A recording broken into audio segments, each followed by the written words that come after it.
Welcome to Cultivated Live for Wednesday, July 10th. I am Jay Rosenthal. That is Jeremy Berke. We are the co-founders of Cultivated Media. This is the program that we do every morning called Cultivated Live. And since we launched, our goal at Cultivated has been to be cannabis industry first, providing you with the most important, insightful, useful, and timely information. We do it through our daily newsletter at Cultivated Daily, which you can find at cultivated.news or on Jeremy's shirt, cultivated.news. We do that through this daily live stream, which we stream through our LinkedIn channel, our YouTube channel, and today, Jeremy's Twitter/X channel. So hello, everybody joining us on X. Follow, subscribe to all those things. We would love to have you. And most importantly, get the newsletter, cultivated.news. It's awesome always. Jeremy, today, let's talk about a couple things that have been in our newsletter both today and yesterday. Let's start with Minnesota and hemp-derived THC beverages on tap at breweries. I love it. Yeah, look, it's a great thing, right? I think it's something that consumers want. It's something that I would definitely make use of. I've never been to Minnesota, but I think a trip perhaps this summer, this fall is in order to see what's going on there. But look, like it's a big win for, what everyone in the industry calls normalization, right? Like you can pull up a bar stool, you can order, your beer, your IPA or whatever, right alongside a THC infused beverage. Like unequivocally a good thing for brands, for the industry. That being said, and I kind of wrote this take in the newsletter a little bit, is that yes, it's THC and THC is THC, but when the law specifically outlines hemp-derived THC, it's just a step removed from the thing that we all want and everyone wants. It's like, I don't really understand. I mean, I understand regulatorily and legally why it has to be hemp-derived, but like, if they're already serving THC beverages in breweries and the sky isn't falling, like, why not just go the next step and have the real thing, right? I agree. And Minnesota is on the bleeding edge of this and has been for a while. I think initially by accident and now by sort of regulation. But not everybody is psyched about this. And let me try to break it down for folks who are either new to the industry or where this hemp versus cannabis thing has been brewing. I'm going to use that as a pun there. Yes, for normalization, being able to buy THC beverages at Total Wine or on tap at breweries or in bottles and cans at breweries is great. The regulated industry around cannabis is certainly through dispensaries, which hasn't even launched yet in Minnesota. Broaden that out a little bit. There is this hemp versus cannabis thing going on. We had on the folks from Cantrip, the CEO, who it's a hemp-derived THC beverage company that distributes across the country. And we have this brewing thing happening in Florida where hemp is certainly pitted against cannabis, mostly because of the governor didn't want to sign a hemp regulation bill. He thought the hemp industry would help him fight the cannabis legalization bill. There's a lot happening. And I will say that Curaleaf at the end of June announced that the biggest cannabis company in the world, is actually launching a hemp-derived THC beverage company, which they will distribute it direct to consumers. So there is a lot happening on this front. The argument on the cannabis side is we have to adhere to all these regulations state by state. We can't do interstate commerce and we're regulated and taxed to the hilt. Whereas hemp-derived THC beverages, it's, I wouldn't say free for all, but it is obviously much more unregulated, I guess. And in Minnesota, you can get it on tap. This is like the forefront of the industry and where it's going. Normalization of it, generally, obviously good, but the industry versus industry thing has posed some challenges to the cannabis specific regulated industry. Have I confused you? No, that was very well said. No, I think the only other point I'll add there is that it's a sort of interesting dynamic where anyone in the hemp-derived space, I think Adam at Cantrip, would even, agree to this, is that this was all created out of a regulatory loophole, right? Like the Farm Bill didn't mean to say that THC is okay when it has this chemical process in between deriving it from hemp, which is low THC, versus cannabis, right? Like that was sort of an accident. Companies have been built on that, and it's very good for these companies. And certainly, we, as journalists would not call for regulators to shut down that industry entirely. But it's just this strange thing where this loophole product is okay, but the actual product itself is not, and is subject to much more onerous regulations. Like it's hard to think of another example outside of it. And to your point, Jay, which I think is a very good one, it's sort of pitting the two sides against each other, right? Like one side isn't really paying 280E tax, which is the tax that cannabis sellers have to pay. One side doesn't have the same licensing requirements, doesn't have the same track and trace, and all these things that regulated cannabis operators are used to dealing with and paying out of pocket to deal with. So it's a very interesting dynamic, and Minnesota is right at the forefront of it. Now, look, it could be a stepping stone to just, when Minnesota goes legal, letting restaurants, breweries, bars sell cannabis-infused drinks, food. That would be awesome. So if it's a stepping stone, it's a very good one. It is. I agree. And it is hard to pull a corollary, or, in Canada, we say corollary. I feel like people pronounce it differently here. In another industry or another product, that one is derived one way, one is derived the other, and it's legal or not, or regulated or not. It is interesting to watch develop, certainly in Minnesota and other places, but it is certainly the hemp versus cannabis thing is something we write about a lot. It comes up in Congress, in the Farm Bill. It comes up on state by state regulatory. It's certainly happening in Minnesota. We saw it play out in Florida. We saw it play out with Curaleaf. We talked to the folks at Cantrip. It will be interesting to see how this happens, certainly as the next Farm Bill is being written and passed in the next Congress. So certainly something that is on top of mind from the hemp industry, from the cannabis industry, from regulators. But most importantly, and I referenced this yesterday in my conversation with Brad, this is really looking at cannabis and THC, maybe more specifically, from the consumer back, right? Consumers want this where they get their beverages. Consumers want this easier access. And you've written before, like if you think about it like that, as opposed to like, how do we clamp down on this industry in the strongest way possible, but work from a consumer back, and how do we provide them safe and easy access? That's really where this is normalized, and that's what's happening in Minnesota.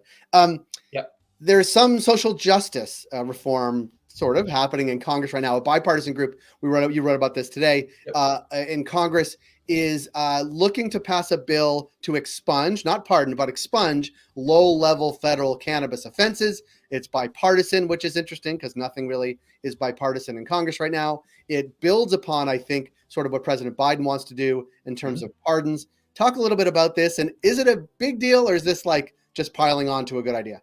Yeah, look, is the actual bill a big deal? No, right? There are very few, in 2024, there are just very few individuals in the U.S. that have federal misdemeanor, non-felony cannabis possession offenses, right? Like these are very low-level crimes. They're for possession. People aren't often prosecuted for that. Even if they get charged, that doesn't often work its way through the system.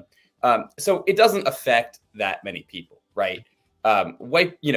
Expungements for felony offenses would be a different story. And so I want to make that distinction very clear. But oftentimes, individuals who have federal charges, it's not just the cannabis possession charge. It's a whole suite of charges. And cannabis possession is sort of what the cops get them on, right? And so removing that, I think, is really useful to sort of undercutting these, often dangerous police-civilian interactions. At the same time, I think symbolically it is important, right? Because it is bipartisan, legislation. And that means that, both parties often agree. They say, they disagree about, should the industry exist at all, right? Should it be banked? Should cannabis be legalized at all? Even should medical cannabis be legalized at all? But it's becoming more consensus in Congress among both parties that the criminal justice reform aspects do need to change. And you even see prohibitionist groups who say that, like, we don't want to put people in jail. We don't even want to prosecute people for possession. So the Overton window, to use that term, has shifted a lot. And I think this is symbolic of that. And it's something that, legislation is very hard to pass in this Congress for many reasons. Partisanship is at an all-time high. Even, pro-business cannabis legislation, like the banking bills, like the Safer Banking Act, has been impossible to pass. But I'm interested to see whether something like this will pass, even on a symbolic basis. Whether or not it affects and gets 1,000 people out of jail, it's not going to happen. But if it does pass, it means that this is the way that we can work towards bipartisan cannabis reform in Congress. And that's something that I think everyone on the cannabis reform side will take note of. And so, I'm interested to watch it play out. I am too. And it will be interesting to see in this hyper partisan realm, certainly in Congress, what happens, if anything, certainly even around rescheduling. And there's even some moves around some GOP committees in Congress that rescheduling should be blocked, or to block the DOJ from actually doing it, which is the newsletter today. So while there's like a half a step forward, which is great. There's always a half a step back, or seemingly some pushback as well from some factions in Congress, which is always going to be a challenge in DC because it's hyper partisan. But we also see it play out in states too, right? We're seeing it play out most noticeably in Florida right now with the election in November, where we have the governor and the state Republican Party opposing Amendment 3. We have, I would say, everybody else, almost everybody else supporting it. And today we have the Libertarian Party of Florida coming on to support Amendment 3, which probably accounts for some fraction of votes in Florida, but good support nonetheless. Here's the question to you. You talked about the Overton, like the world is shifting. It's not to my mind, it's not an if, but a when this happens, right? Like, is it going to be a year or 10 is more what I'm sort of thinking, as opposed to like, this door is going to close and it'll never open again. Yeah, look, I mean, I don't think it's the latter. I do think it's the former, right? I would be interested, I think, from an academic standpoint, to talk to political scientists and say, like, has there ever been an issue that 70% of Americans agree on that didn't end up being enshrined into some sort of policy, whether that's through the courts or through Congress, ideally Congress and through the legislative channel. But has that ever happened before? Like, I personally don't know. I'd be interested to ask. I just can't really think of these issues. Again, like gay marriage is probably the top one you can think of, where public opinion was just so far ahead of where the federal government was. Ultimately, it wasn't Congress, it was the court that enshrined that into law, which is probably less preferable, for the cannabis industry. But at the same time, it's like corollary, that is the best one I can think of right now, is that public opinion was just so far ahead of where both elected and unelected federal officials were, that it was time to change. And I think cannabis is there. It just is going to take a long time. And there are very entrenched interests who oppose legalization and cannabis reform at all. And so, we'll see whether, these are their kind of last dying grasps, or they actually gain some traction.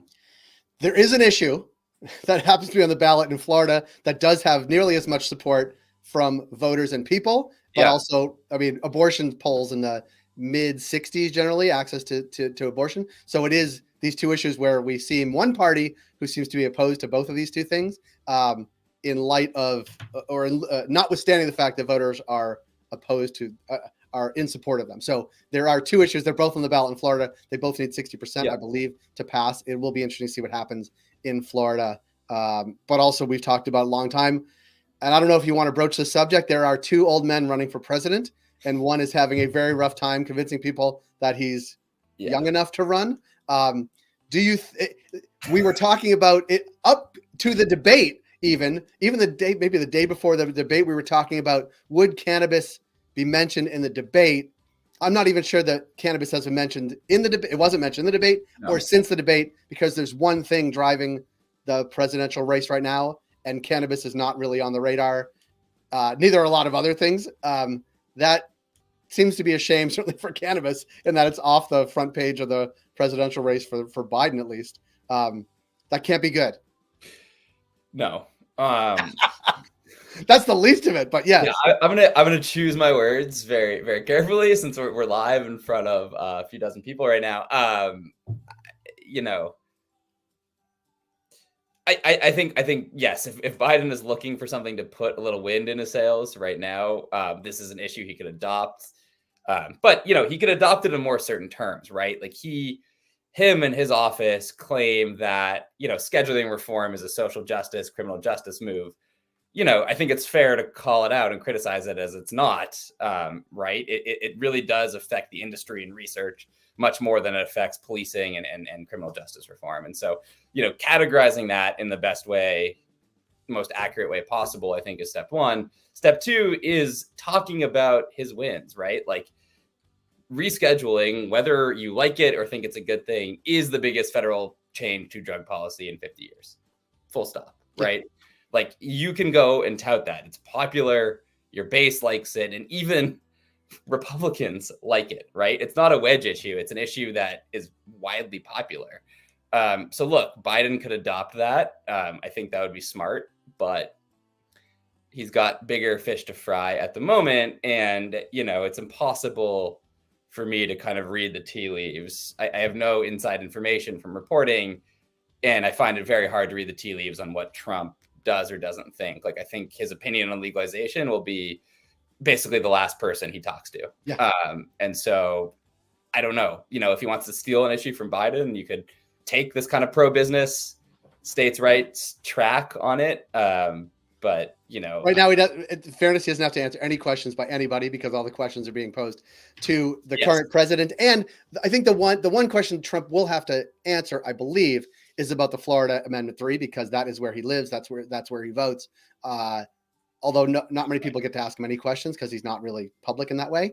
But it will be interesting to see how that plays out in the presidential race if we ever get off the issue of the last debate. Yeah, and not only is he not really asked questions, he doesn't often answer them in full sentences, and neither candidate seems to be capable of doing that. But I've said enough already. Well, if you want to rewatch the debate, Weed will certainly help you do that and be a little more mellow while you're doing it, and maybe even chuckle a little bit as opposed to cry or turn the channel. Yeah. Jeremy, always good to see you on Wednesday mornings. Next week, here's a programming note, and details are forthcoming. Next week, I will be on I'm calling the Cultivated Summer Road Trip. It's a cannabis road trip through New York, Vermont, New Hampshire, and Massachusetts. Stops along the way at dispensaries, processors, manufacturers, beverage manufacturers, and even some advocates, certainly New Hampshire. So tune in next week for some quick snippets, but the full road trip will be recapped in the following week, the last week in August. Jeremy, thank you for being here this morning. And I do like the fish to fry above your head. You really worked that in. It's really good. I caught it myself in the yes. But no, I'm looking forward to the content from the road trip, Jay. Always a pleasure as well. Well, nice to see you. That is it for today's Cultivated Live. We encourage you to subscribe to our newsletter, cultivated.news. My hat, Jeremy shirt. Follow us on LinkedIn. Smash the subscribe button on YouTube.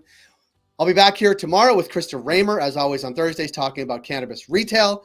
And because it is the dog days of summer, which I realized yesterday that there are actual dog days of summer. They are like the first week in July to the first week in August or something like that. Buy cannabis at your local dispensary. And have a good one, everybody.